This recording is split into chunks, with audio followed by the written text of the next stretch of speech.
Hi friends, പുതിയൊരു വീഡിയോയിലേക്ക് എല്ലാവർക്കും സ്വാഗതം. അങ്ങനെ ശരണ്യയ്ക്ക് ഗിഫ്റ്റൊക്കെ കൊടുക്കുന്നുണ്ട്. ഇത് ഇട്ട് നടക്കാൻ വേണ്ടിയിട്ടൊന്നുമല്ല. ഇത് കാണുമ്പോൾ ഞാൻ പറഞ്ഞ വാക്കുകളൊക്കെ ഓർമ്മ വരണമെന്ന് പറയുമ്പോൾ ശരണ്യ പറയുന്നുണ്ട്, ഇതൊക്കെ തന്ന് ചേച്ചി യാത്ര പറയുകയാണല്ലേ ഇത് പറയാനായിട്ട് അങ്ങനെ കെട്ടിപ്പിടിച്ചിട്ട് ആശ്വസിപ്പിക്കുകയാണ് ശരണ്യനെ. അതിനുശേഷം അമ്മയ്ക്കും കൊണ്ടു കൊടുക്കുകയാണ്. അച്ഛനും അമ്മയ്ക്കും ഒരു സാരി ഷർട്ടൊക്കെ ഉണ്ടെന്ന് പറയും. എന്തിനാ മോളെ നീ കഷ്ടപ്പെട്ട് അധ്വാനിച്ചുണ്ടാക്കിയ പൈസയെന്ന് ഇതൊക്കെ വാങ്ങിച്ചെന്ന് ചോദിക്കുകയാണ്. ഇതൊക്കെയാണ് എൻ്റെ സന്തോഷം. ആ പൈസ ഇങ്ങനെയൊക്കെ ചിലവാക്കുന്നതാണ് എനിക്കിഷ്ടം. എന്നാൽ നീ ഞാൻ പോട്ടെ എന്ന് പറയാണ് കേട്ടോ. ശരണ്യ നീയും കൂടെ വായോ, റോഡ് വരെ നമുക്ക് സംസാരിച്ചുകൊണ്ട് പോകാമെന്നൊക്കെ പറഞ്ഞിട്ട് അങ്ങനെ പോവുകയാണ്. പിന്നെ കാണിക്കുന്ന ബാലേന്ദ്രൻ ബബി തന്നെ വിളിക്കുകയാണ്. എന്നിട്ട് പറയുന്നു, ബബി എനിക്കൊരു ലെമൺ ടീ കൊണ്ടുതാ, കൃഷ്ണമോള് വന്നില്ലേ എന്നൊക്കെ ചോദിക്കുന്നുണ്ട്. അവളിപ്പോൾ വരും വെച്ചാന്ന് പറയും കേട്ടോ. അങ്ങനെ അത് കഴിഞ്ഞിട്ട് കൃഷ്ണമോള് വരികയാണ്. കൃഷ്ണമോള് വരുമ്പോഴത്തേനും ബാലേന്ദ്രൻ ലെമൺ ടീ കൊണ്ടു കൊടുക്കാണ്ട്. അപ്പോൾ എനിക്കും വേണം ഇതേപോലെ ഒരെണ്ണം എന്ന് പറയുകയാണ് കേട്ടോ കൃഷ്ണമോള്. അപ്പോൾ കൃഷ്ണ ചോദിക്കുകയാണ്, അലീന ചേച്ചി എവിടെ? അലീന ചേച്ചി എന്ന് വിളിക്കാൻ കേട്ടോ. അവൾ ഇവിടെ ഇല്ല, ശരണ്യൻ്റെ അടുത്ത് പോയിരിക്കുക. ആണോ? അതെന്താ പറയാണ്ട് പോയത്? ആരാ ഒറ്റയ്ക്കാണ് പോയത്? ഏയ് അല്ല, ആദ്യം പോയപ്പോൾ രോഹിയേട്ടനും കൂടെ പോയിട്ടുണ്ടായല്ലോ. ഇപ്പോൾ ഒറ്റയ്ക്കാണ് പോയിട്ടുള്ളത് എന്ന് പറയും. അപ്പോൾ നീ പോയിട്ട് രോഹിണിയും കൂടെ വിളിക്കാൻ പറയും. താഴെ നിന്ന് അലറി വിളിക്കാൻ കേട്ടോ. ഓഫ് എടി ചെവി പോണ്, നീ അവിടെ പോയിട്ട് വാ, വിളിച്ചിട്ട് വാ. അയ്യോ എനിക്കതിനുള്ള എനർജി ഇല്ല അച്ഛാ. അപ്പോഴേക്ക് രോഹിയും കൂടെ വരും കേട്ടോ. അപ്പോൾ കൃഷ്ണമോൾക്ക് ലെമൺ ടീ കൊണ്ടു കൊടുത്തത് രോഹി വാങ്ങിച്ച് കുടിക്കുന്നുണ്ട് കേട്ടോ. അപ്പോൾ ബാലേന്ദ്രൻ പറയാണ്, ഞാൻ നിങ്ങളെ 3 പേരെ വിളിപ്പിച്ചത് ഒരു കാര്യം പറയാനാണെന്ന് പറയും കേട്ടോ. എന്താ എന്ന് ചോദിക്കുകയാണ്. അപ്പോൾ അലീന ചേച്ചി ഇതുവരെ വന്നില്ലല്ലോ അച്ഛാ. അവൾ കൊല്ലപ്പള്ളിയിലും കയറിയിട്ട് വരുള്ളൂ. കൊല്ലപ്പള്ളിയിലോ? എന്തിനാ ഒറ്റയ്ക്ക് പോയത് എന്ന് ചോദിക്കും കേട്ടോ. പോയി അറിയട്ടോ. അപ്പോൾ ഞാൻ നിങ്ങളോട് ഒരു കാര്യം പറയാൻ പോകാണ്.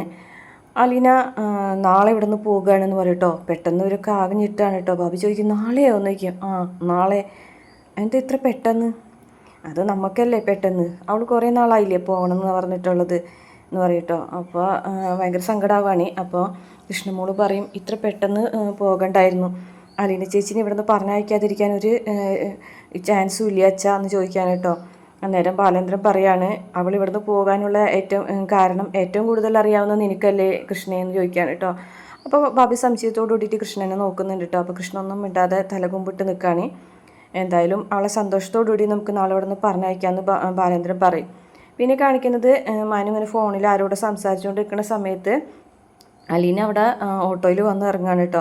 അപ്പോഴേക്കും വേഗം മനു ഫോൺ കട്ട് ചെയ്തിട്ട് ചെന്ന് അലീനെ എടുത്ത് നിൽക്കുകയാണ് കേട്ടോ. അപ്പോൾ അലീന ചോദിക്കുക, എന്താ അങ്ങനെ നോക്കുന്നത്? മനു ഇങ്ങനെ നോക്കുകയാണേ. അല്ല, എന്ത് ധൈര്യത്തിൽ എങ്ങനെ ഒറ്റയ്ക്ക് വന്നതെന്ന് വിചാരിക്കുകയായിരുന്നു ഞാൻ എന്ന് പറയും.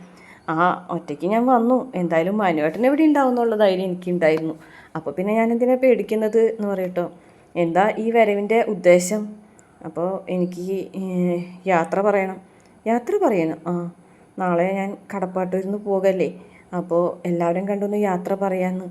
ഇവിടെ നിൻ്റെ ആജന്മ ശത്രുവായ വൈജയന്തിയും പിന്നെ എൻ്റെ അമ്മ ഒക്കെയാണ് ഉള്ളത്. അവരെ മുന്നിലൊക്കെ യാത്ര പറയാൻ വന്നതാണോ എന്ന് ചോദിക്കും കേട്ടോ. വലിയച്ഛനുണ്ട്, ചെറിയച്ഛനുണ്ട്, അച്ഛനുണ്ട്, ചെറിയച്ഛനുണ്ട് എന്നൊക്കെ പറയും കേട്ടോ. എനിക്ക് ആദ്യം കാണേണ്ടത് മേഡത്തിനെയാണ്. മേഡത്തിനോട് യാത്ര പറയണം. ഓഹോ, അങ്ങനെയാണോ? അവരോട് മാത്രമേ പറയുന്നുള്ളൂ, എന്നോട് യാത്ര പറയുന്നില്ലേ? മനുവേട്ടാ, അത് പിന്നെ മതി, വേണ്ട, വാ, എന്തായാലും യാത്ര പറയാൻ വന്നതല്ലേ, വാ എന്ന് പറഞ്ഞിട്ട് വിളിച്ചകത്തേക്ക് കൊണ്ടുപോകാനേ. അങ്ങനെ അകത്ത് ചെന്നിട്ട്, ആരോടാ ആദ്യം യാത്ര പറയുന്നത്? ഞാൻ എൻ്റെ അമ്മയെ കാണാൻ വേണ്ടിയിട്ടാണ് വന്നത് എന്ന് പറയട്ടോ. അപ്പോൾ മനു പറയും, ശരി, ആൻറ്റി മോളിലുണ്ട് എന്ന് പറയും. അപ്പോൾ എനിക്ക് അമ്മയെ കണ്ട് യാത്ര പറയണം.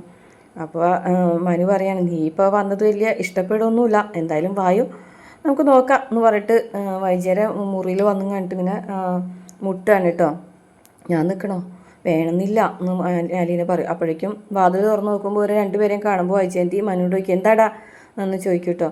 അപ്പോൾ അലീനയ്ക്കാണ് എന്തോ സംസാരിക്കാനുണ്ടെന്ന്. എനിക്കൊരാളോട് സംസാരിക്കാനില്ല എന്ന് പറയും. അപ്പോൾ അലീന പറയും, എനിക്കാണ് സംസാരിക്കാനുള്ളത് എന്ന് പറയും. അങ്ങനെ ഒരു അകത്തേക്ക് കയറാണ് കേട്ടോ. അപ്പോൾ മനു വൈജയനോട് വന്നിട്ട് പറയുന്നുണ്ടിട്ട്, അലീന ആൻറ്റിയെ കാണാൻ വേണ്ടി വന്നതാന്ന് പറയട്ടോ. അപ്പോൾ എനിക്കൊരാളെ കാണണ്ടാന്ന് പറയട്ടോ. നിങ്ങളായി നിങ്ങളുടെ പാടായി എന്നിട്ട് മനു അങ്ങനെ പോവുകയാണേ.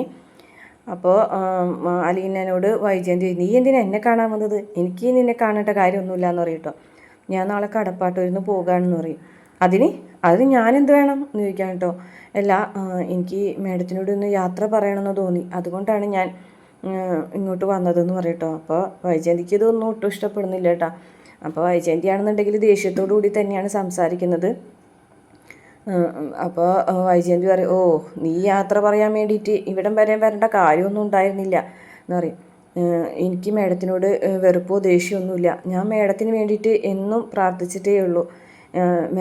മേഡം ഹോസ്പിറ്റലിൽ വയ്യാതെ കിടന്നപ്പോഴും ഞാൻ മേഡത്തിന് വേണ്ടി പ്രാർത്ഥിച്ചിട്ടുള്ളൂ എന്ന് പറയട്ടോ. ഓ നീ പ്രാർത്ഥിച്ചുകൊണ്ടാവും ഇതുവരെ എൻ്റെ കാലൊന്നും ശരിയാവാതെ ഇങ്ങനെ നടക്കുന്നത് എന്ന് പറയട്ടോ. നിൻ്റെ പ്രാർത്ഥന ആർക്ക് വേണോടി എന്ന് പറയട്ടോ.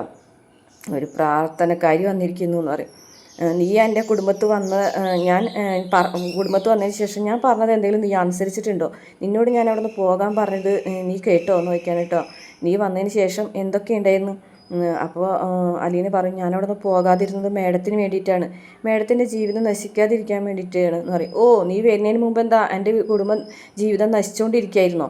മീനച്ചിലാറ്റിൽ മുങ്ങിപ്പോകാൻ പോവായിരുന്നു എൻ്റെ വീട്, അല്ലെങ്കിൽ കടം കയറി ഞങ്ങൾ നശിക്കാൻ നിന്നിരുന്നാണോ? നീ വീട്ടിൽ വന്നതിന് ശേഷം ഉണ്ടായിരുന്ന സംഭവങ്ങളൊക്കെ എന്തൊക്കെയാണെന്ന് ഞാൻ എണ്ണി പറയണോ നിന്നോട്? കുടുംബം മൊത്തം നശിച്ചത് നീ വന്നതിന് ശേഷമല്ലേടി. നീ വലതുകാലും ഇടതുകാലും വന്ന് വെച്ച് കയറി അന്ന് തുടങ്ങിയിട്ടുള്ള ദുരിതാടി എനിക്ക്.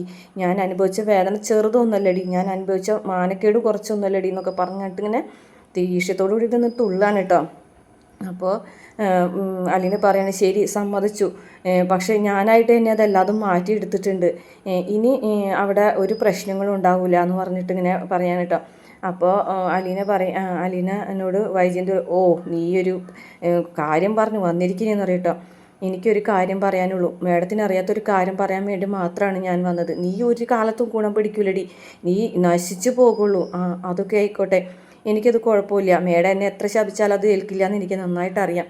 പക്ഷെ ഞാൻ പറയാൻ വന്നത് വേറൊരു കാര്യമാണ്. അച്ഛനെ ദേഷ്യം പിടിപ്പിക്കരുത്, അച്ഛൻ പറയുന്നതിന് അപ്പുറം നിൽക്കരുത്. അച്ഛൻ സഹിക്കാവുന്നതിൻ്റെ അങ്ങേയറ്റം സഹിച്ചു ക്ഷമിച്ചും ജീവിക്കുന്ന ഒരു മനുഷ്യനാണ്. അതുകൊണ്ട് അച്ഛനെ ബുദ്ധിമുട്ടിക്കരുത് എന്നൊക്കെ പറയാൻ കേട്ടോ. ഓ നീയാ എന്നോട് ഇതൊക്കെ പറയുന്നത്? 22 വർഷം ആ മനുഷ്യൻ്റെ കൂടെ ജീവിച്ച ആളാണ് ഞാൻ. എന്നിട്ട് എൻ്റെ ഭർത്താവിനോട് എങ്ങനെ പെരുമാറണം നീയാണോടി എന്നെ പറഞ്ഞ് മനസ്സിലാക്കിക്കുന്നത് എന്ന് ചോദിക്കുകയാണേ. അന്നേരം അലീന പറയാണ്, 22 വർഷം മുമ്പും ഒരു ജീവിതം ജീവിച്ചിട്ടുണ്ടായിരുന്നല്ലോ ആഗ്രയിൽ വെച്ചിട്ട് എന്ന് ചോദിക്കുകയാണ് കേട്ടോ. വേറൊരുത്തൻ്റെ കൂടെ ആണൊരുത്തൻ്റെ കൂടെ എന്ന് ചോദിക്കുകയാണേ. ഇത് കേട്ട വഴിക്ക് വൈജയന്തി അങ്ങ് നിന്ന് ഉരുകി പോകാണ് കേട്ടോ. പിന്നെ ഒരക്ഷരം വൈജയന്തി മിണ്ടിയില്ല.